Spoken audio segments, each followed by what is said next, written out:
वीर भोग्य वसुंधरा, यानी इस धरती पर राज वही कर सकता है, इस धरती के तमाम सुख वही भोग सकता है जो वीर है, शक्तिशाली है, साहसी है।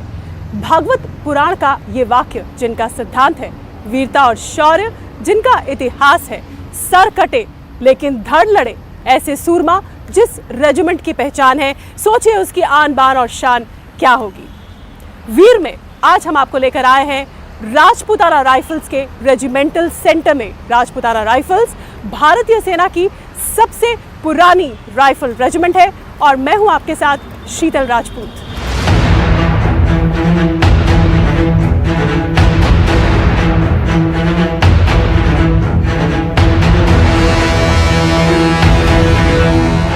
राजपूताना राइफल्स इंडियन आर्मी की सबसे पुरानी राइफल रेजिमेंट है और इसकी शुरुआत 1775 में बॉम्बे सिपॉइज़ कंपनी के तौर पे हुई थी।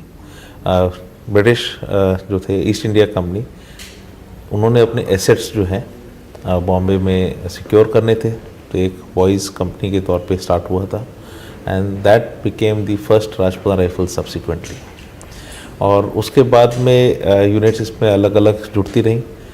पहले शुरुआत के अंदर 6 यूनिटें थी और जब 1921 के अंदर इन्होंने reorganisation of the British Indian army का जब स्टेप लिया था, तो उसके अंदर ये 6 यूनिटें जो हैं जो कि हमारी 1st, 2nd, 3rd, 4th और 5th और साथ में 10th बटालियन जो थी, ये एमलगमेट करके राजपूताना राइफल्स के तौर पे रेस करी थी।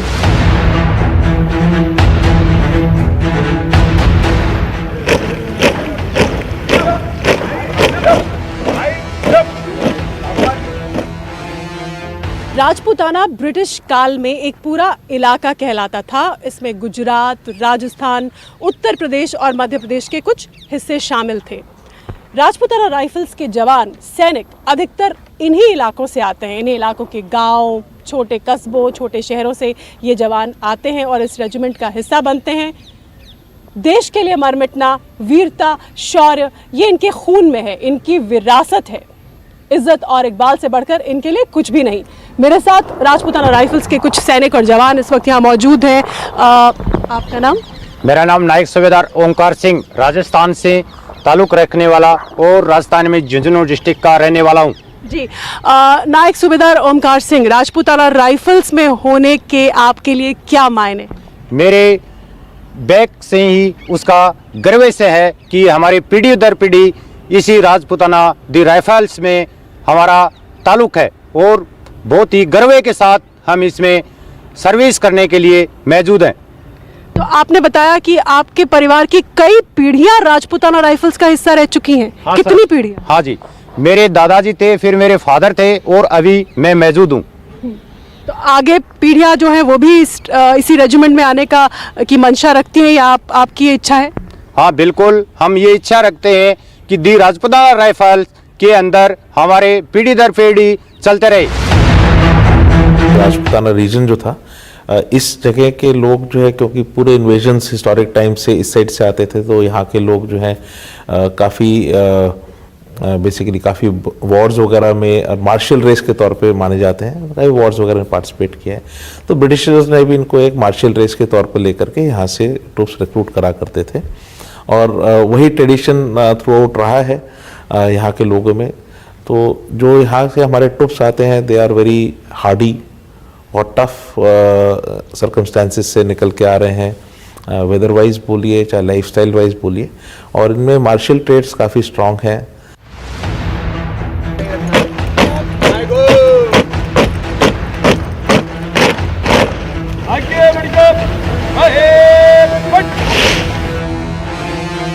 खास मौका होता है जब राजपथ पर पूरे देश की निगाहें होती हैं और इसलिए इंडियन आर्मी की जो भी रेजिमेंट इस परेड का हिस्सा बनती है, इसमें शामिल होती है, उसके लिए खास तरह से जवानों को चयनित किया जाता है और ख़ास उनकी ड्रिल और तैयारी होती है।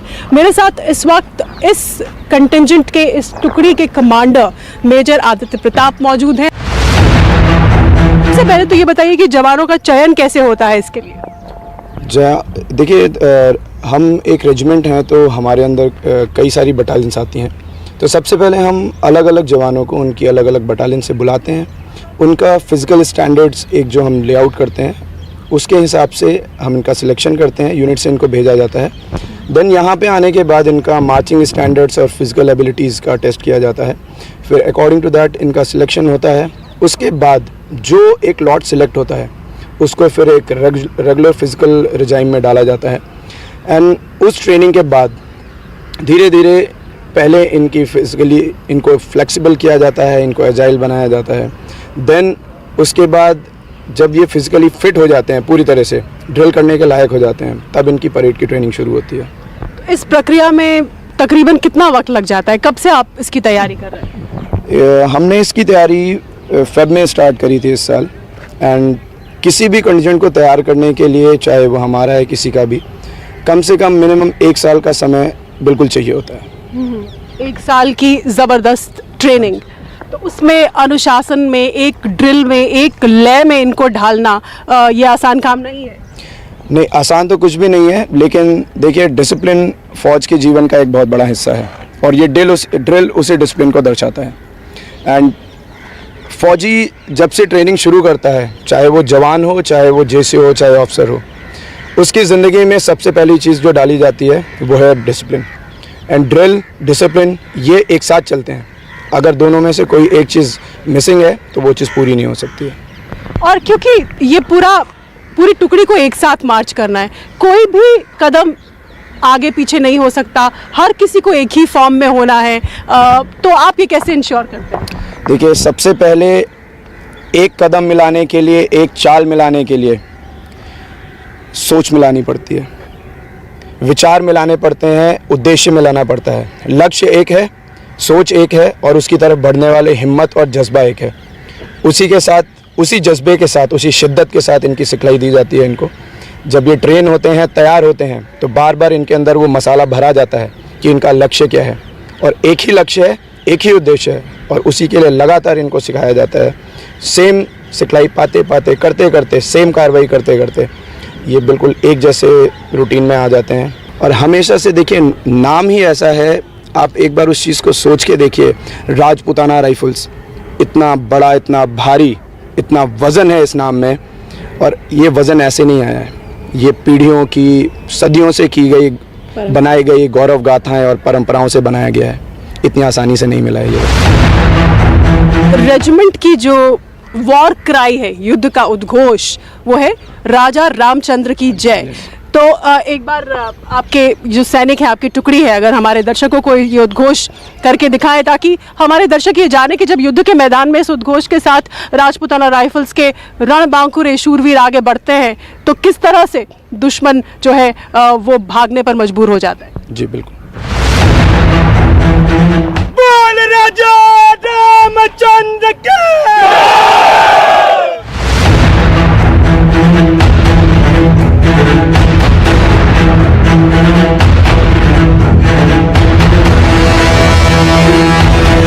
जो अंगारों पर चलकर भी मूंछों को ताव दे वो कहलाता है राजपूत। राजपूत संस्कृति की आन बान और शान है बड़ी बड़ी घुमावदार, घनी, रुआबदार ये मूछें और पगड़ी।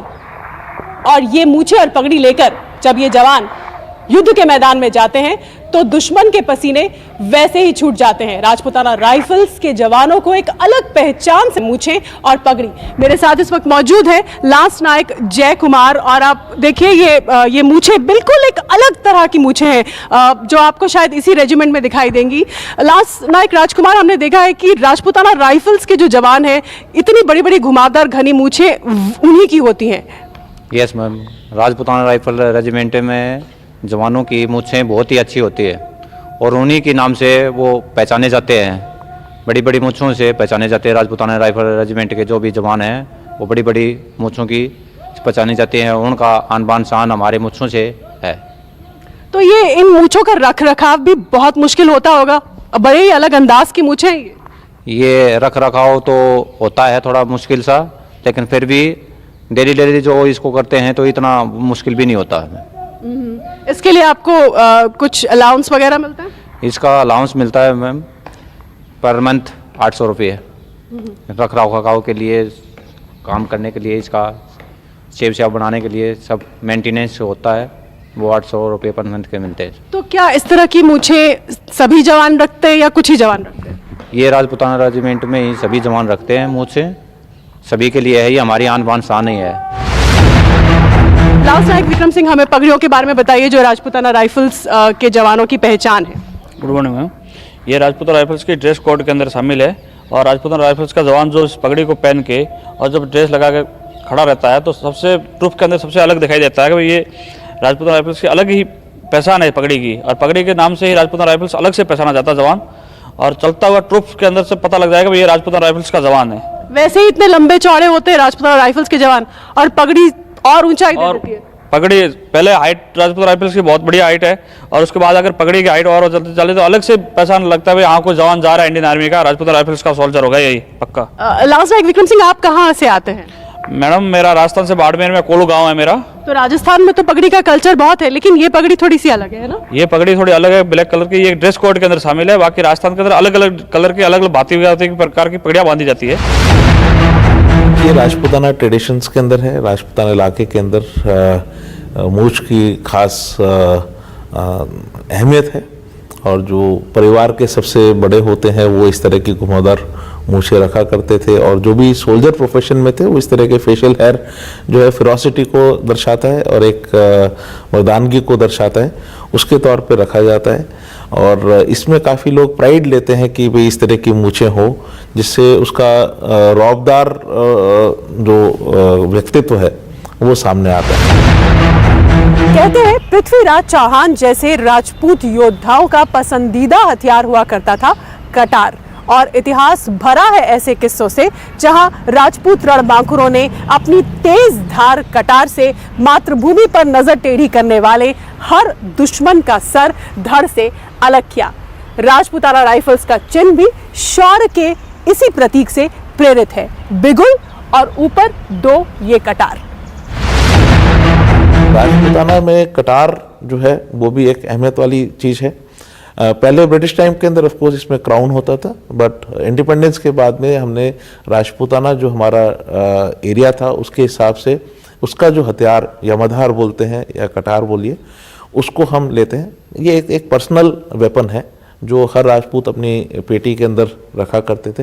अंतिम लड़ाई जो है इसी से लड़ी जाती थी, अगर अपना बचाव करना है या लड़ाई करनी है, और ये हमेशा एक सोल्जर के साथ रहता था। मैं इस वक्त मौजूद हूँ राजपूताना राइफल्स रेजिमेंटल सेंटर के म्यूजियम में, और इस म्यूजियम की गिनती देश के आला दर्जे के मिलिट्री म्यूजियम्स में होती है। मेरे साथ इस वक्त मौजूद हैं राजपूताना राइफल्स रेजिमेंटल सेंटर के डेप्यूटी कमांडेंट कर्नल HPS लक्ष्य। कर्नल, हमें इस म्यूजियम के बारे में बताइए। पहले आपका इस राजपूताना राइफल्स रेजिमेंटल सेंटर के म्यूजियम में हार्दिक स्वागत है। हमारा ये म्यूजियम हमारी रेजिमेंट की वीरता और इसके रिच इतिहास को दर्शाने के लिए बनाया गया है। इस म्यूजियम को हमने 10 सेक्शंस में बांटा है। जहाँ पर आप खड़े हैं एंट्रेंस पे, यहाँ पर जो हमारी यूनिट्स की अफिलिएशंस हैं उनको दर्शाया गया है कुछ झंडों के द्वारा। आप अगर देखें टॉप राइट पे जो 3 गार्ड्स का झंडा है, ये हमारी फर्स्ट राजपूताना राइफल्स होती थी, और जब ये यूनिट्स मैकेनाइज्ड एंड मोटराइज्ड हुई तो ये फर्स्ट राजरिफ कन्वर्ट हुई 3 गार्ड्स में। उसके पीछे है मैक इन्फेंट्री का झंडा जो कि हमारी 18 राजरिफ थी, उसको 11 मैक में कन्वर्ट किया गया, और कन्वर्जन के बाद 11 मैक जो है 18 राजरिफ 11 मैक के नाम से जानी गई। पीछे आप पैराज का जो झंडा देख रहे हैं ये 23 पैराज का है। इस रेजिमेंट का गठन भी हमारे रेजिमेंटल सेंटर में हमारे ही ट्रूप्स के बीच में से हुआ था, और अभी ये 23 पैराज के नाम से स्थापित है। तो ये राजपूताना उस वक्त का जिसमें ये तमाम राज्य इलाके आते थे। जो हमारे ट्रूप्स हैं वो जब यूनिट का गठन हुआ था, जब रेजिमेंट का गठन हुआ था, तो ग्रेटर राजपूताना रीजन से उठाए गए थे। राजपूताना रीजन में तमाम राजस्थान और हरियाणा, वेस्टर्न यूपी के कुछ हिस्से और नॉर्थ वेस्टर्न MP के कुछ हिस्से और कुछ नॉर्दर्न हिस्से गुजरात के, ये सब मिलके ग्रेटर राजपूताना रीजन जाना जाता था। और शुरुआती समय में हमारे तमाम ट्रूप्स इस ग्रेटर राजपूताना रीजन से लिए गए थे, जो कि एक अच्छा खासा हिस्सा पश्चिमी, उत्तरी और सेंट्रल इंडिया। तमाम रेजिमेंट्स यूनिट्स में एक 17 राजरफ प्योर राजरफ बटालियन की तरह स्थापित है और 17 राजरफ को सवाई मान गार्ड्स के नाम से भी जाना जाता है और इनका रिश्ता जो है जयपुर के जो रॉयल घराना है उसके साथ हमेशा रहा है और आज भी है। तो 17 राजपूताना राइफल्स का ताल्लुक सीधे सीधे जयपुर के राज घराने से रहा है और ये कोना इसे समर्पित है कर्नल? बिल्कुल 17 राजरफ जो कि सवाईमान गार्ड्स के नाम से भी जानी जाती है, ये महाराजा जयपुर की सेना होती थी किसी ज़माने में और जब इनका राजघरानों का जब डिसइंटीग्रेशन हुआ है तो उस टाइम पे इस यूनिट को इंडियन आर्मी में इंक्लूड किया गया और ये आज भी एक प्योर राजपूत रेजिमेंट के नाम पे हमारी रेजिमेंट में शामिल है। कुछ धरोहरें, कुछ चिन्ह उस समय के, उस दौर के हम यहाँ देख सकते हैं, जैसे ये कटारे हैं और ये कटार जो है ये तो जो चिन्ह है राजपूताना राइफल्स का, उस बिगुल के पीछे 2 कटार भी नजर आते हैं। बिल्कुल, उन कटारों को यमदार कहते हैं और ब्रिटिश लेगेसी के बाद जब हम अपना क्रेस्ट बना रहे थे, जो कि आप मेरी पगड़ी पर भी देखते हैं, तो ये जब क्रेस्ट बनाया जा रहा था तो कटार से पहले यहाँ ब्रिटिश क्राउन हुआ करता था और जब हमको अपना क्रेस्ट बनाने की बारी आई तो इनको हटा के कटार को यहाँ अडॉप्ट किया गया और कटार जैसा कि आप जानते हैं ये पृथ्वीराज चौहान का ये मोस्ट सिलेक्टेड वेपन था जिससे उन्होंने हैंड टू हैंड कॉम्बैट में इसको इस्तेमाल किया था। तो राजपूताना राइफल्स ने दुनिया का शायद ही कोई कोना या हिस्सा रहा होगा या कोई बड़ी जंग रही होगी जिसमें हिस्सा नहीं लिया है। ये बेहद दिलचस्प तस्वीर है कर्नल। ये एक नाजी कैप्चर्ड फ्लैग है जो कि वर्ल्ड वॉर 2 में हमारी रेजिमेंट्स ने अपनी लड़ाई के दौरान कैप्चर किया था। इस सेक्शन में बाकी भी जो आपके आर्टिफैक्ट्स आप देख रहे हैं ये सारे जर्मन और जापानीज इक्विपमेंट है जो कि लड़ाई में हमारी यूनिट्स ने कैप्चर किया। ये इकलौता परमवीर चक्र राजपूताना राइफल्स का CHM पीरू सिंह जो कि 6th battalion the Rajputana rifle से ताल्लुक रखते थे, ये उनकी डेकोरेशन है जो उनको जम्मू एंड कश्मीर में 1948 में मिली थी। और यहाँ ये महावीर चक्र विजेताओं का जिक्र है। जी हाँ, ये महावीर चक्र हैं और इनमें कारगिल वॉर तक के तमाम वो महावीर चक्र विजेता उनके नाम यहाँ पे दर्शाए गए हैं उनको सम्मानित करने के लिए। बिल्कुल, राजपूताना राइफल्स की जो दूसरी बटालियन थी 2 राजरिफ, उसकी एक बहुत कारगर भूमिका रही कारगिल युद्ध के दौरान, खासतौर से जो तोलोलिंग चोटी थी उसको कैप्चर करने में पहली बड़ी सफलता राजपूताना राइफल्स से भारतीय सेना की वही थी। बिल्कुल, टोलोलिंग से ही बाकी ऑपरेशंस उस रीजन, उस सेक्टर के आगे बढ़े थे और 2nd बटालियन राजपूताना राइफल्स ने एक बहुत बड़ी प्राइस पे करके और बहुत बड़ी आहुति देकर इस जीत को हासिल किया था। राजपूताना राइफल्स पर वीर की ये कवरेज आपको कैसी लगी, हमें जरूर ट्वीट करें। अगले हफ्ते फिर मिलेंगे आज ही के दिन इसी समय। जय हिंद।